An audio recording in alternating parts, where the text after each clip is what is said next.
जन स्वराज के और सूत्रधार और पार्टी के स्टार प्रचारक प्रसाद किशोर ने बेलागंज विधानसभा को संबोधित करते हुए अकथू में क्या कहा, सुनिए। 20%, आधिकारिक तौर पर आपकी आबादी है 18% और आपके टोटल विधायक हैं 19। सभी दलों के विधायकों को जोड़िएगा तो सिर्फ 19 मुस्लिम विधायक आज बिहार विधानसभा में हैं। ये बात कई बार राजनीति करने समझने वाले लोग करते हैं और बताते हैं कि मुसलमानों का हक मारा जा रहा है।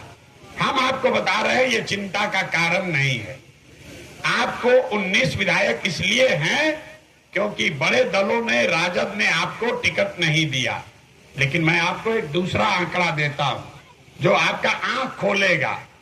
आबादी के हिसाब से 1650 मुखिया बिहार में मुसलमान होना चाहिए।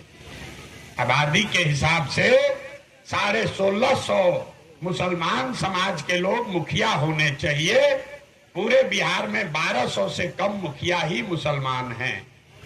आबादी के हिसाब से 27,500 वार्ड सदस्य मुस्लिम होना चाहिए।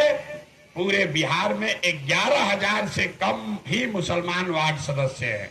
अब आप बताइए कि विधायक के लिए तो आपको आरजेडी ने टिकट नहीं दिया, मुखिया बनने से किसने रोका था? आपको वार्ड सदस्य लड़ने से किसने रोका था? वो रोका था आपकी मानसिकता ने।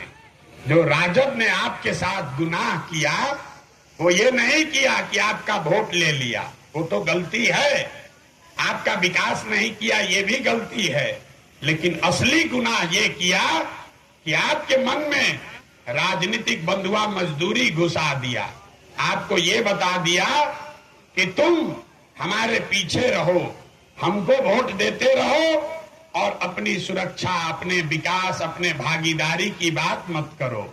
धीरे धीरे मुस्लिम समाज ने राजनीति में अपनी हिस्सेदारी की बात को सोचना ही छोड़ दिया।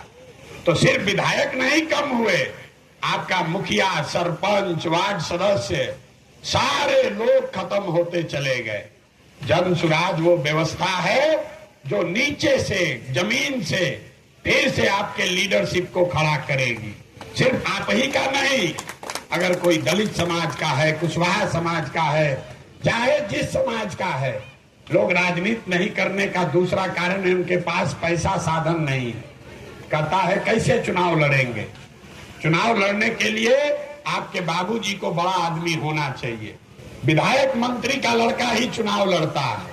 तो जन स्वराज वो व्यवस्था है जिसमें आपको हम बता रहे हैं कि गरीब से गरीब घर का लड़का भी, अगर आपके पास राजनीतिक सलाहियत है, अगर आप बिहार में समाज के लिए, अपने समाज के लिए, अपने राज्य के लिए कुछ करना चाहते हैं तो पैसे का चिंता मत कीजिए, साधन व्यवस्था का चिंता मत कीजिए। आप जुड़िए, जन स्वराज में आइए। पैसा और साधन का चिंता आपका भाई, आपका बेटा प्रशांत किशोर करेगा। लेकिन आपको खड़ा होना पड़ेगा। अगर खड़ा भी नहीं होगे तो कौन आपकी मदद कर पाएगा? यही बात बताने आए हैं। आपके यहाँ प्रत्याशी खड़े हैं, जन स्वराज के प्रत्याशी खड़े हैं। बहुत मुसलमान लोग बैठ के जोड़ रहा है कि हमारा 40,000 वोट है कि 60,000 वोट है। हम आपको बता रहे हैं वो गिनती मत कीजिए, वो गिनती करना बंद कीजिए। अगर आप अपने प्रत्याशी को जिताना चाहते हैं तो आपको मुफ्त में एक सलाह दे देते हैं। अभी फैज भाई बता रहे थे कि ये सलाह देने के लिए सैकड़ों करोड़ रुपया लेते हैं, लेकिन आपको चुनाव जिताने का एक मुफ्त में सलाह दे देते हैं। जितने लोग यहाँ आए हैं वो चाहे मुसलमान हैं, हिंदू हैं, अगर आप जन स्वराज के, अहमद के सपोर्टर हैं, समर्थक हैं, उनको जिताना चाहते हैं तो कुछ मत कीजिए। अब आपके मित्र मंडली में 5 ऐसे लोगों को चुनिए जो मुसलमान नहीं है। जिस 5 हिंदू को आप जानते हैं, वो किसी भी जाति का हो, किसी भी समाज का हो, ऐसे 5 हिंदुओं को आप जरूर जानते हैं जिनसे आपका डेली उठना बैठना रास्ता है। उन संकल्प लीजिए, अगले 10 दिन में उन 5 हिंदू परिवारों के घर जाइए और उनसे बताइए कि क्यों उनको जनसुराज को या अमजद साहब को वोट देना है। इतनी सेवा अपने कौम के नाम पर या प्रत्याशी के समर्थक होने के नाम पर या बिहार में नई व्यवस्था बनाने के लिए इतना काम जरूर कीजिए। अगर आप 5 आदमी को भी मिलकर बताएंगे तो आपकी आबादी अगर 50,000 है तो 2 लाख लोगों तक आप अपनी बात पहुंचा पाएंगे और इसमें 1 रुपया भी खर्चा नहीं।